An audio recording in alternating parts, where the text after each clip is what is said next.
Você assistiu aí à eleição do presidente do Senado, o senador Renan Calheiros, que presidiu a casa nos últimos 2 anos, foi eleito com 49 votos. O outro candidato, o senador Luiz Henrique, teve 31 votos. Um senador anulou o voto. A votação foi secreta. A terceira e última reunião preparatória para a legislatura, que começa hoje, foi adiada para a próxima terça-feira. Nessa reunião, os senadores vão eleger os 2 vice-presidentes da casa. Os indicados são o senador Jorge Viana para a primeira vice-presidência e Romero Jucá para a segunda vice. Também serão eleitos os 4 secretários da mesa. Cláudia, é regimental isso? Amanhã vai ser a abertura dos trabalhos e a eleição da mesa só vai ser depois da abertura dos trabalhos? Não há problema. Há uma reunião e o importante é que se eleja de forma ou consensuada, como foi dito, inclusive podendo eleger uma chapa por inteiro, ou a votações separadas, os 2 vice-presidentes, os 4 secretários e os 4 suplentes de secretário. Isso já aconteceu, né?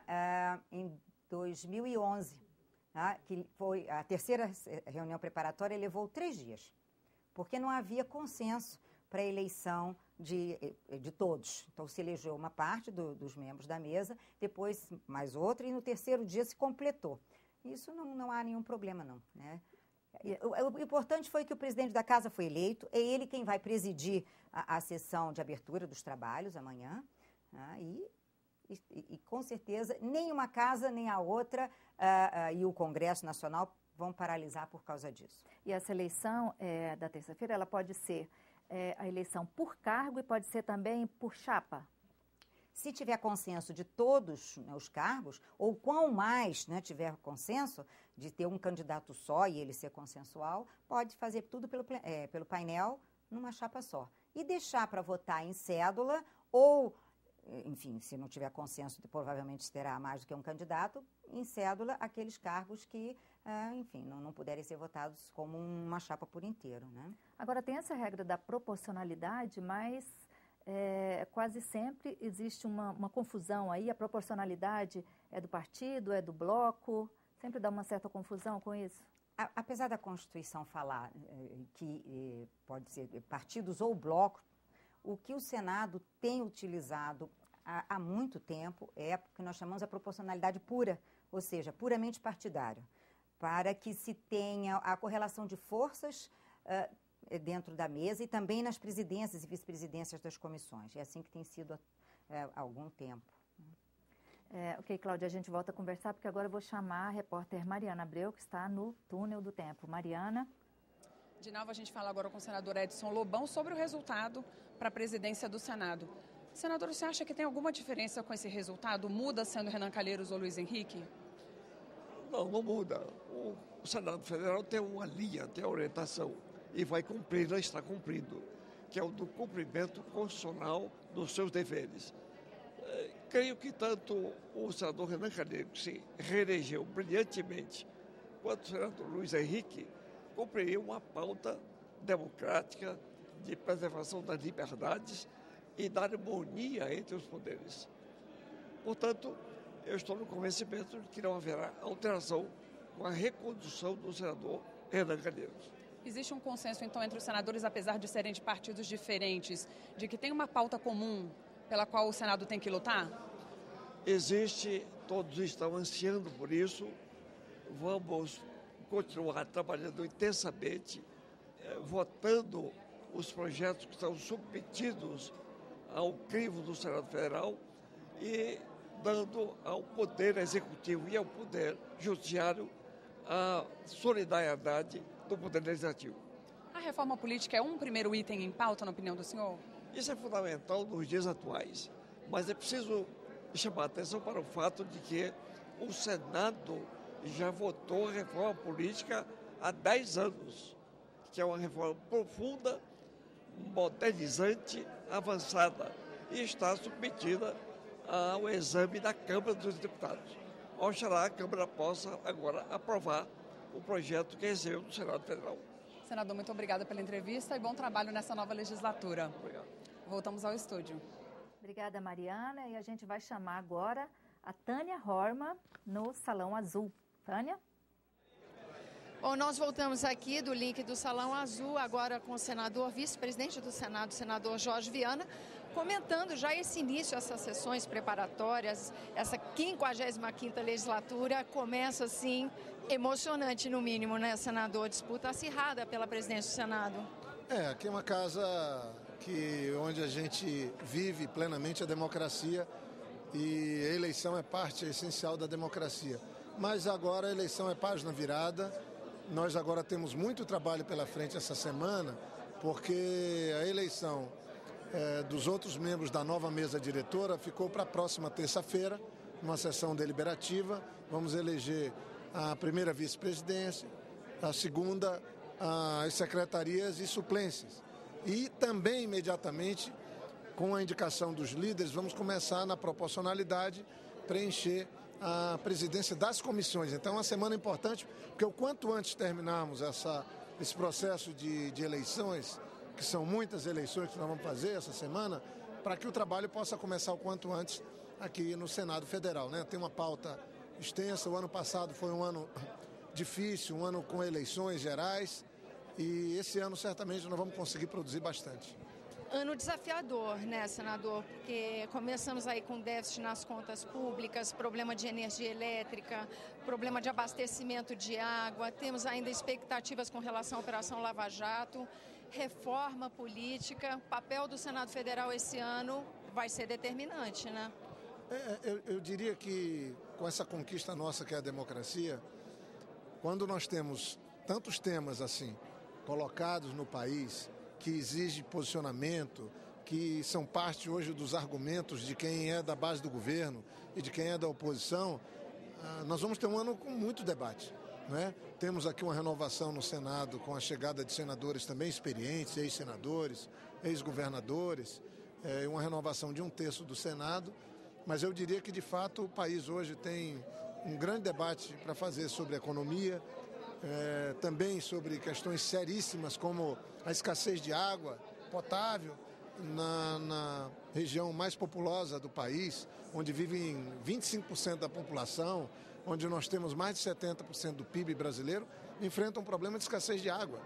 Eu falo nos estados do Espírito Santo, São Paulo, Rio de Janeiro e Minas Gerais. Temos também algumas questões na área de energia que são muito sérias, além de uma questão fundamental, que diz respeito com a pauta ordinária, eu diria, política do Senado, que é a reforma política, a reforma tributária, que não podem mais ser adiadas. Tanto o senador Luiz Henrique, então candidato, como o atual presidente, agora reeleito, Renan Calheiros, colocaram claramente que não vão esperar para pôr esse assunto na ordem do dia dos nossos trabalhos, que é a reforma política. Eu tenho essa expectativa, não é possível que não se dê essa satisfação à sociedade na hora que um país precisa tanto. Todo esse debate sobre corrupção que se faz, ou boa parte dele, está diretamente ligado a financiamento de campanha, está diretamente ligado a essa estrutura arcaica, velha, do sistema político brasileiro, esse absurdo de partidos que nós temos, e isso fere, não diria de morte, mas fere, sangra a democracia. Aliás, esse é um tema que o senhor é autor de vários projetos nesse sentido, não é? De aprimorar o financiamento de campanha. É um tema recorrente na casa, quem sabe agora teremos ambiente mesmo para um debate que chegue a um desfecho, né, senador? Não é possível. Eu cheguei aqui em 2011, apresentei 6 projetos, transformando Caixa 2 em crime, proibindo a doação nas campanhas eleitorais de pessoas jurídicas, de empresas. 4 anos depois, o Brasil está de novo às voltas com Caixa 2, com financiamento ilegal de campanha, e nós não podemos pegar e perder a oportunidade de fazer esse país voltar a crescer com pujança, de fazer a inclusão social que nós vimos fazendo nos últimos 10 anos, que é uma referência para o mundo. Tudo isso agora fica no segundo plano para nós discutirmos financiamento de campanha, corrupção em campanhas eleitorais, por pura ausência de uma determinação do Congresso de fazer a reforma política. Então, a culpa de não termos a reforma política dos congressistas, dos parlamentares, sejam deputados e deputadas federais, sejam senadoras e senadores. A sociedade foi para as ruas em 2013, pedindo mudanças. E eu tomara que possamos dar sequência a essas mudanças, fazendo uma pauta legislativa aqui no Senado, no Congresso, que atenda os interesses da sociedade e que faça cumprir aquilo que é o dever de casa do nosso Senado Federal. Senador, muito obrigada pela sua participação aqui no nosso programa. A gente retorna, então, para os estúdios. Obrigada, Tânia. E a gente volta agora com Mariana Abreu no Túnel do Tempo. Mariana? Dinalva, eu estou aqui com o senador Romero Jucá, que já tem o nome indicado para a segunda vice-presidência da Casa. Senador, o que atrapalhou a votação ser terminada hoje da mesa? Não é que atrapalhou. Na verdade, o regimento manda votar primeiro o presidente. Nós votamos. A partir daí, nós iríamos votar os outros cargos. A chapa de oposição, a chapa avulsa, né, do candidato Luiz Henrique, terminou se comprometendo com algumas candidaturas a outras secretarias. E isso, como ele perdeu a eleição, ele não poderia apresentar ou se configurar num entendimento rápido. O presidente Renan Calheiros, todos nós entendemos que no sentido de buscar o entendimento da casa, conversar, enfim, baixar a poeira dessa disputa, acalmar a casa e consolidar esse clima novo que nós queremos, de entendimento e de construção, para realmente o Senado sair unido para o enfrentamento desses novos desafios do país, nós preferimos postergar para a próxima terça-feira e dar tempo para que os partidos possam conversar e, quem sabe, até montar uma chapa de consenso. O senhor, à frente da segunda vice-presidência, tem alguma prioridade, algum tema que considera importante ou quer fazer alguma coisa de diferente no sistema, na gestão? Eu acho que o Senado todo e o Brasil têm dois grandes desafios. O primeiro desafio é a reforma política. Na verdade, nós temos que dar uma resposta à sociedade. O Senado já votou 3 vezes reforma política, a Câmara não seguiu adiante e agora eu entendo. O presidente Renan Calheiros, presidente do Senado, e com a eleição da Câmara, e nós esperamos que o deputado Eduardo Cunha possa ganhar a eleição, nós temos que sentar e construir rapidamente essa alternativa da reforma política que responda à sociedade, que melhore a transparência, que faça, enfim, com que a população possa ter tranquilidade e possa ter satisfação de agir dentro da política, de votar na política, enfim, de participar da vida política brasileira. O outro desafio é fazer com que o Brasil vença todas essas dificuldades e se construa um novo momento econômico. Nós queremos credibilidade, segurança jurídica, novas expectativas e para isso nós temos que reformar leis e construir aqui um país que seja atrativo e seja confiável para o investimento nacional e para o investimento internacional. O Senado e o Congresso têm que ser protagonistas nesse rumo dessas duas questões. Nós não podemos ficar dependendo do Executivo. O Executivo tem outras missões. A questão congressual é papel do Senado e da Câmara. O Poder Legislativo tem que exercer em sua plenitude o poder e nós vamos fazer isso nesse próximo biênio. Senadora, obrigada pela entrevista. Senador Romero Jucá, que deve ser confirmado na segunda vice-presidência da Casa. Dinalva? Obrigada, Mariana. E a gente volta mais uma vez com entrevista com a Tânia Horman no Salão Azul. Nós estamos, Cláudia Lira, nossa comentarista, nós estamos aqui no link do Salão Azul, agora com o líder do PT, o senador Humberto Costa. Vamos começar repercutindo a eleição da mesa. Começo agitado dessa legislatura, né, senador? Não, isso é parte da democracia, né? Nós tivemos uma disputa democrática feita em altíssimo nível e onde nós chegamos a um resultado em que a maioria se manifestou pela continuidade do mandato do presidente Renan, pelo fato de ser representante do PMDB, que tem a maior bancada, portanto, pelo critério da proporcionalidade, cabe ao PMDB a indicação, e também pelo critério da autonomia das bancadas. Ou seja, ele era o candidato do PMDB escolhido pela sua própria bancada. Como tal, nós que respeitamos sempre a proporcionalidade, mantivemos o nosso voto em Renan.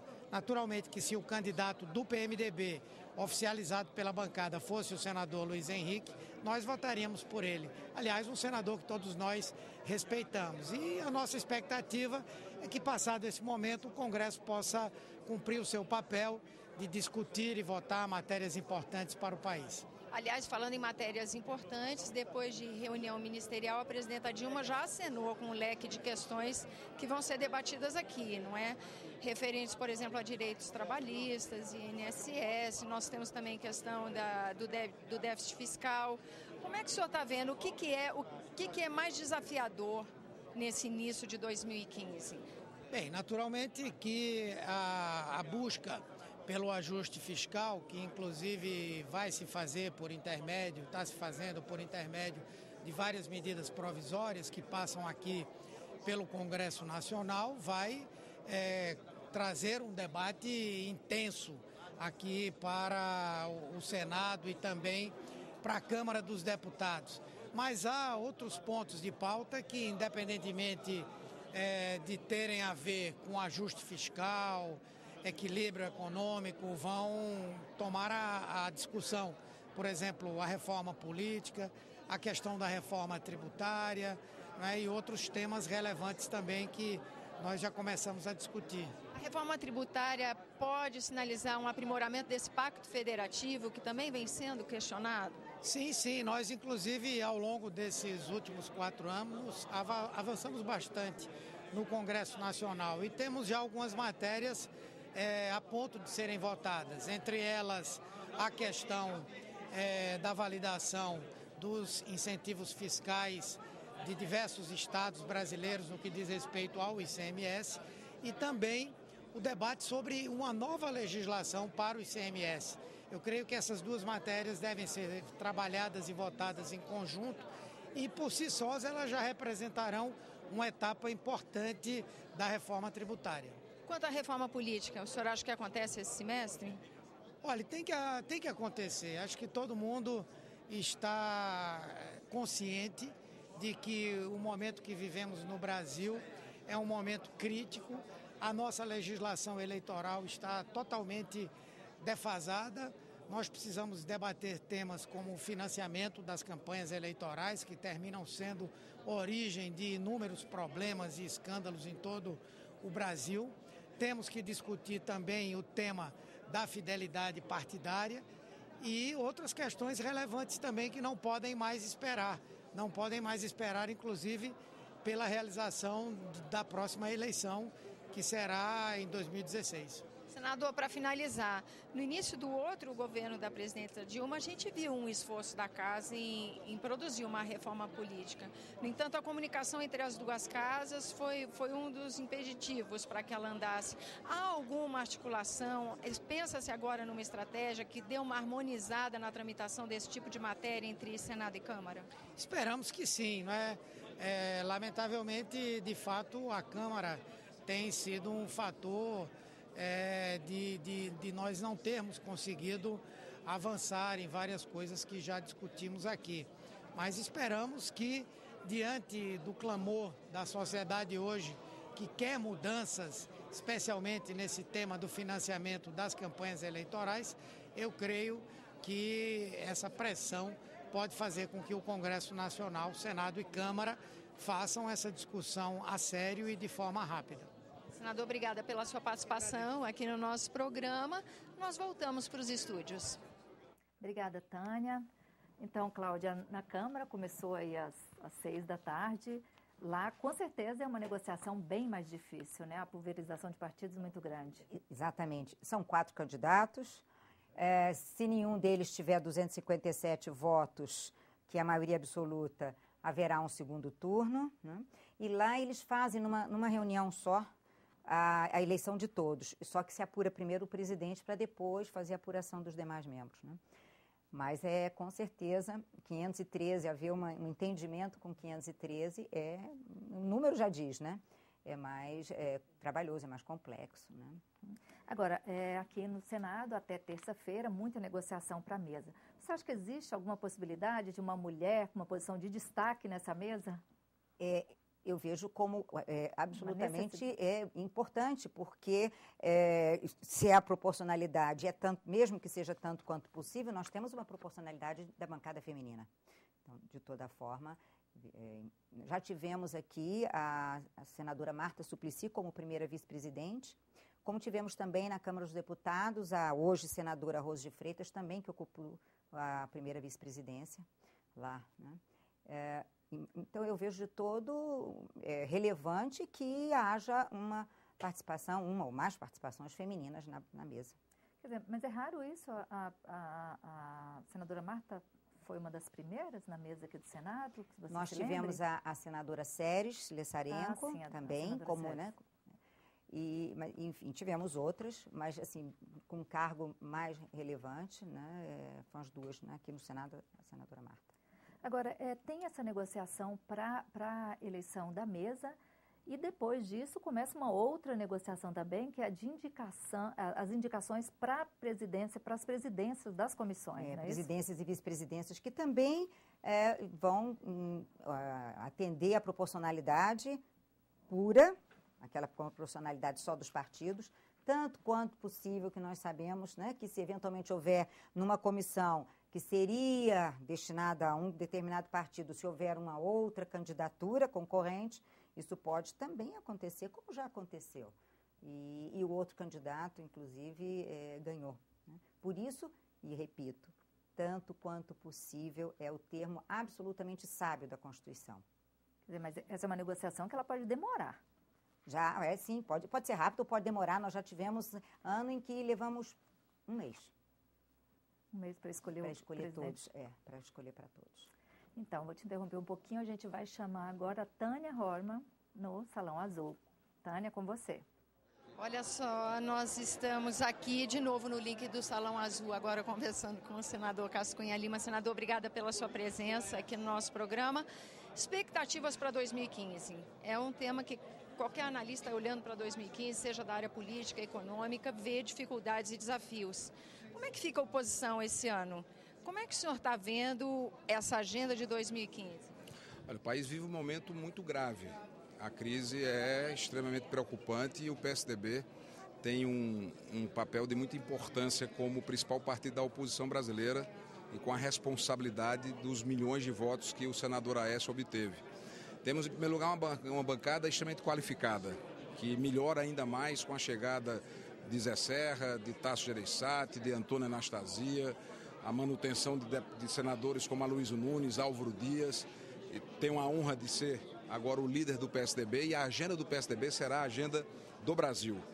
Preocupado que estamos com a gravidade da crise energética, da crise de abastecimento, os problemas éticos que estão ocorrendo não apenas na Petrobras, e vamos lançar o nosso olhar fiscalizador em nome do povo brasileiro, não só na Petrobras, estão conseguindo quebrar a Petrobras, mas também BNDES, os fundos de pensão e, naturalmente, procurar contribuir para as mudanças que a sociedade brasileira tanto cobra, tanto exige.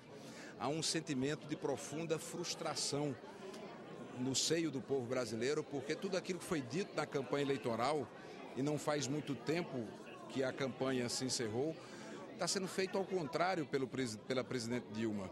Ela se comprometeu com o povo brasileiro que não teria aumento de juros, o juros aumentou, que não haveria tarifaço, energia está tendo aumento brutal, além do aumento do combustível, retirada de direito de trabalhadores, a economia encolhendo, sem nenhuma perspectiva, aumento de impostos. Então é extremamente preocupante o momento que o país vive e esse sentimento de indignação que permeia a maioria dos brasileiros, porque tudo aquilo que foi firmado como compromisso durante a campanha eleitoral foi esquecido, foi rasgado e feito na direção oposta. Então o nosso papel será não apenas de fiscalizar, criticar, mas também propor. O PSDB tem uma proposta para o Brasil diferente do que está aí, para que possamos ter um país que cresça, que seja competitivo, que tenha princípios éticos, que trabalhe com respeito ao dinheiro público e que possa ter capacidade de melhorar os serviços tão essenciais à população, na saúde, na educação, na segurança, que hoje vive um estado de completo abandono. A expectativa, então, do cidadão que acompanha a política, principalmente aqui no Congresso Nacional, é ver uma nova dinâmica da oposição nessa nova legislatura? A oposição continuará sendo uma oposição combativa, como foi.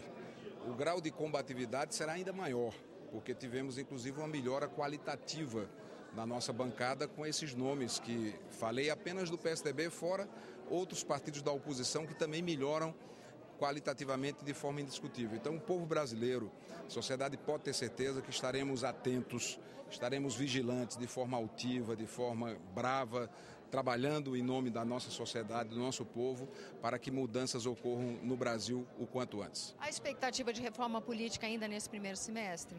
É um dos pontos que precisa ser construído um consenso para que se viabilize essa reforma, que também é uma necessidade de mudança cobrada pela população. São tantos os itens da pauta que nós teremos que construir alguns consensos, inclusive com a Câmara dos Deputados, para que mudanças sejam promovidas, para que transformações sejam realizadas e possamos romper esse ambiente de desânimo que permeia hoje a sociedade brasileira. Senador, obrigada pela sua participação no nosso programa e a gente volta aos estúdios. Obrigada, Tânia. Esta será a quarta vez que Renan Calheiros ocupa a presidência do Senado e do Congresso Nacional. Acompanhe a trajetória do político alagoano. José Renan Vasconcelos Calheiros nasceu há 59 anos em Murici, Alagoas. Iniciou a carreira política ainda na Faculdade de Direito. Em 1978, foi eleito deputado estadual aos 23 anos. Em 82, veio para Brasília como deputado federal e cumpriu 2 mandatos. Foi eleito senador em 1994 e reeleito em 2002 e 2010. Também foi ministro da Justiça no governo Fernando Henrique Cardoso. Presidiu o Senado entre 2005 e 2007, quando renunciou ao cargo em meio a denúncias de irregularidades, mas foi absolvido pelo plenário dos processos por quebra de decoro. Em 2013, voltou à presidência da Casa e iniciou uma reforma administrativa, reduzindo custos e cortando cargos. Então, Cláudio, o presidente Renan, né, já é a quarta vez que ele está assumindo. Exatamente, 4 anos. Porque teve uma interrupção também no meio, né? Exato. Ele foi eleito em 2005, depois em 2007, depois em 2013 e agora 2015. É a quarta vez. É um mandato de mais 12 anos, de mais 2 anos. 2 anos. Aí ele não pode mais ser candidato? Na próxima, não. Pelo regimento? Não, exatamente. Porque nós vamos estar no meio da legislatura. Agora iniciamos, por isso aquele entendimento de que quando abre uma nova legislatura, se abre a nova possibilidade de eleição, mas no meio da legislatura não, se configuraria como uma reeleição, o que não cabe. Uhum. Então eu vou chamar agora a Mariana Abreu no túnel do tempo. Mariana. Dinalva, nós estamos aqui com o senador Randolfo Rodrigues, que vai comentar essa eleição apertada para a presidência do Senado. Senador, o que representam esses 31 votos para o senador Luiz Henrique? Significa que nós tivemos hoje a eleição mais apertada para a presidência do Senado dos últimos 40 anos. Isso é fundamental que sirva de reflexão para a nova mesa diretora e para o presidente Renan na condução do Senado. O Senado precisa cada vez mais de uma direção colegiada, de uma direção exercida pelos líderes. Um Senado em que 31 senadores ou 32 senadores se manifestam favorável à candidatura oposicionista, indica que é necessário que o Senado passe por um processo de reconciliação e de condução conjunta, existe um ambiente, pelo menos, de insatisfação expressado pelo voto desses senadores. O senhor acha que é possível encontrar esse consenso, esse meio termo e não ter um racha no Senado?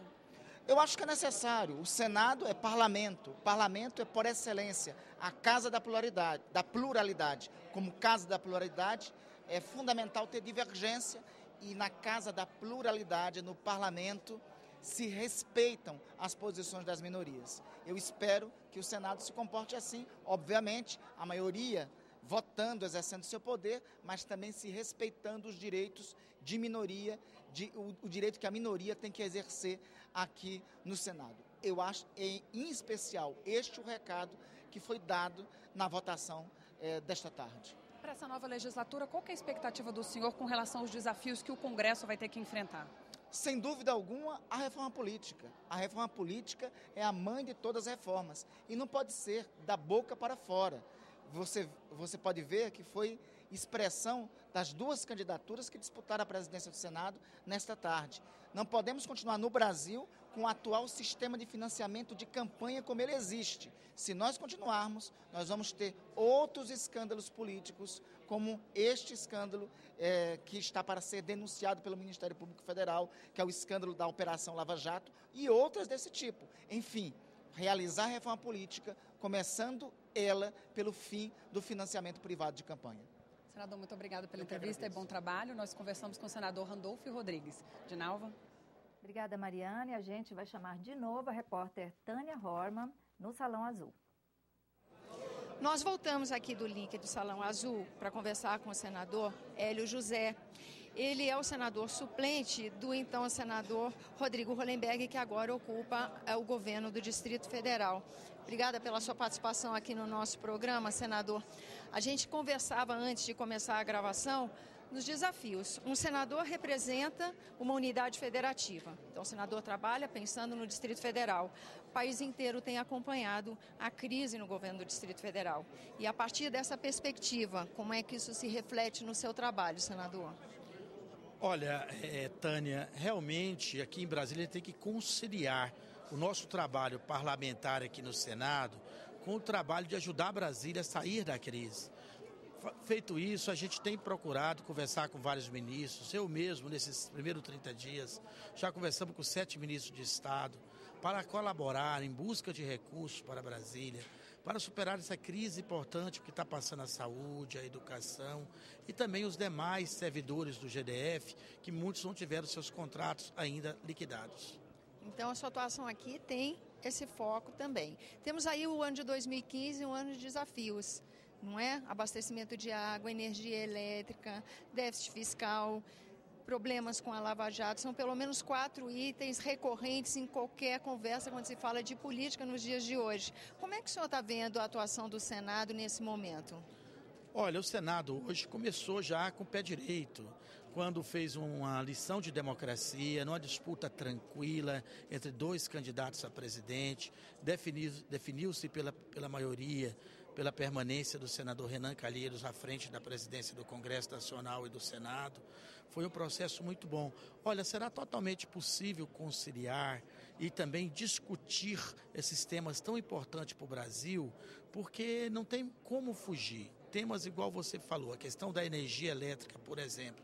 O Brasil precisa muito rediscutir sua matriz energética, não pode ficar correndo o risco de novos apagões por causa da dependência quase que total da energia hídrica e da energia termoelétrica. Nós precisamos ver novas fontes de geração de aproveitamento de energia elétrica, como, por exemplo, a energia fotovoltaica, num processo onde a gente possa ter uma geração de energia doméstica, que todo o cidadão brasileiro possa produzir, captar a sua energia para seu uso e ainda poder comercializar o excesso para que a rede seja aliviada, ok, Tânia? Então, ano de muito trabalho, né, senador?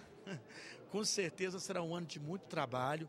Eu estou aqui na ala Teotônio Vilela, gabinete 22, de portas abertas a todos os brasileiros e aos brasileiros para ajudar nesse momento tão difícil. Senador, obrigada pela sua participação no nosso programa. A gente volta para os estúdios.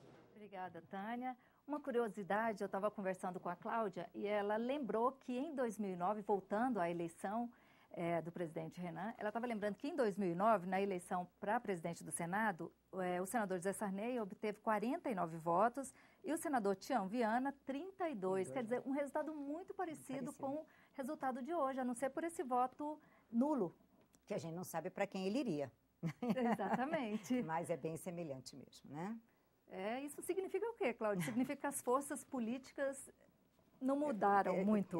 Não é que não mudaram, mas que houve uma disputa, né, pela presidência da casa. Naquela época, os 2 partidos diferentes, né, o PMDB e o PT, e agora pelos 2 partidos, os 2 do mesmo partido. Mas que é democrático, né? É interessante essa disputa, faz a casa viva. É bem interessante isso, né? Você assistiu à cerimônia de posse dos senadores eleitos em outubro e à eleição do senador Renan Calheiros como presidente da Casa para os próximos 2 anos. A eleição dos demais membros da mesa diretora ficou para terça-feira. Eu agradeço a Cláudia Lira pelas importantes contribuições aqui, por nos acompanhar nessa programação especial de início da 55ª legislatura. Obrigada a você pela audiência e uma boa noite.